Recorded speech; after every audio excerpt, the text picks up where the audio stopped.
Good morning, everybody. Good morning. Thank you for tuning in to the Drew Deeks channel here, guys. Appreciate it. I know I'm uploading a little less frequently lately, and I want to address that actually right off the hop here. So obviously you guys have known that since I took my most recent break here that I'm uploading a little less frequently than I usually was this season. I was trying to put up a video after every single Habs game, and I did for a while, and then I just kind of got burnt out a little bit. So that being said, there is a plan to change how I'm approaching creating videos on this channel, and that simply is I'm going to cut them in half, basically in length.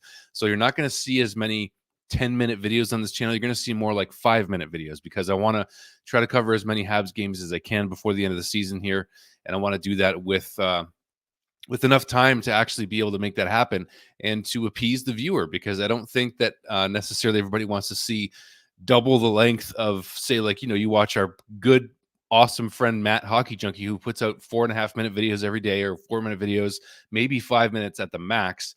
And I'm putting out 10, and I'm thinking, you know what? Like, I want to capture the audience in a way that will keep you engaged the entire time.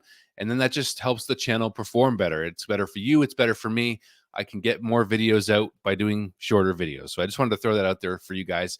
So ideally, I'm going to do a video after the Boston game tonight. So that's the plan. That's the plan right now. All right. So as for today's video, the Montreal Canadiens are creating more good problems for their rebuilding roster. And specifically today, we're going to talk about the goaltending situation, right? We've all seen, and we saw the other day, how Cayden Primeau got his second shutout in a row at the Bell Center, 41 save performance against the Columbus Blue Jackets. We saw him say to Mark Denis in the post-game interview how this is just the beginning. Cayden Primeau's confidence has been given a shot in the arm ever since the Jake Allen trade just 1 week ago, actually less than a week ago at the time of the recording of this video. So it's encouraging.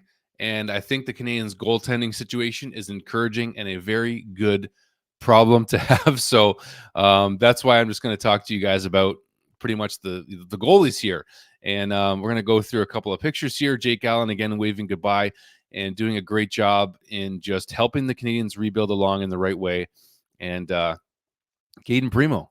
let's show Cayden Primeau the other night here, taking a bow, getting the first star of the game, no doubt, against the Columbus Blue Jackets. And Cayden has shown and continues to show that the Canadiens believe in him for a very specific reason.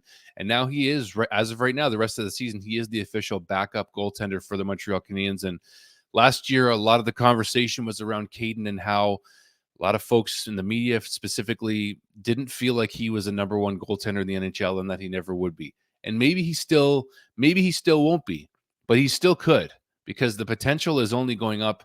Not just because he beats a bad Columbus team and gets 41 saves and a shutout. Because, by the way, I don't want to overinflate the performance against Columbus, being that Columbus is also a rebuilding team, kind of, sort of, a retooling team, I guess you could say. So I don't want to put too much stock in the fact that they're not very good.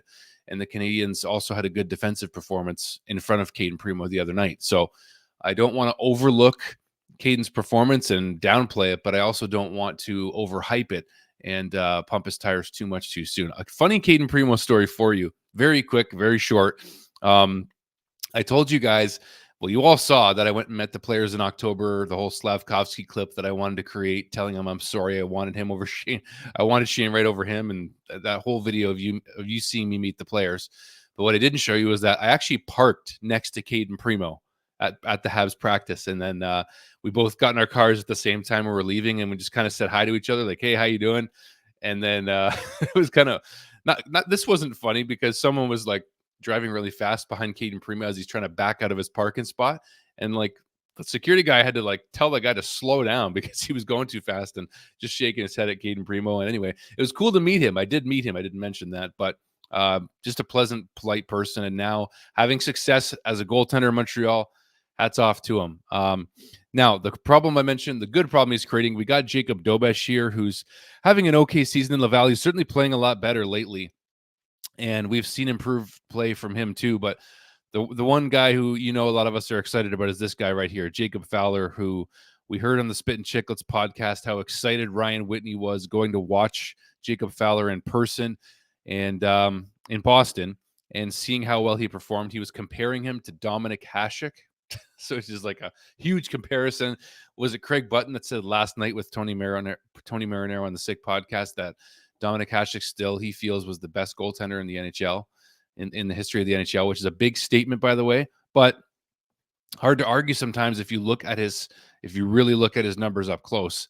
It's a good case to make for Dominic Hasek. But the Canadiens, to me, once again, are creating more good problems for the rebuilding roster here, namely in net. So I like seeing this. I'm encouraged by it. But I also think it's going to carry over into next season when guys like David Reinbacher get to Laval, Lane Hutson. I can't wait to talk about these guys coming to Laval, and specifically Hudson coming to the Canadiens probably this season after his playoff season is done with Boston. So that being said, I think that this healthy internal competition is going to just dial right up for next season. Are we going to see Owen Beck battle for a roster spot and challenge guys like Jake Evans for a spot? I don't think you're going to kick Jake Evans off the roster. You're not going to. He's too at the NHL level and at the NHL pace and reliable defensively to just take him off the roster. But Owen Beck is going to start competing for his spot soon. And then you got guys like Philip Mishar, who's going to be coming up and competing and also trying to get a spot with Laval and eventually the Canadiens, trying to win a roster spot eventually with the Canadiens. But also on the defensive side, again, Lane Hutson going to be competing for a spot. David Reinbacher going to be competing for a spot. Jaden Struble going to be competing to keep his spot, right? And there's even more. There's Adam Engstrom. There's guys that like Logan Mailloux that are going to be competing to maybe take Jonathan Kovacevic's spot next season, right? So the Habs are creating more good problems for their rebuilding roster, and it's encouraging, and I like talking about that. And that's pretty much all I got for that. So I just wanted to talk about this situation with the goalies briefly. I didn't get a chance to talk about Cayden Primeau's great performance the other night. Kind of a breakthrough performance maybe for him and his confidence, and he's the number 2 guy right now. It's nice to have. The Jake Allen trade was the right timing. It was the right move for the right reasons. Kent Hughes logic, ladies and gentlemen. Thank you for watching, guys. We'll see you on the next one. Go Habs, go. Thanks, guys.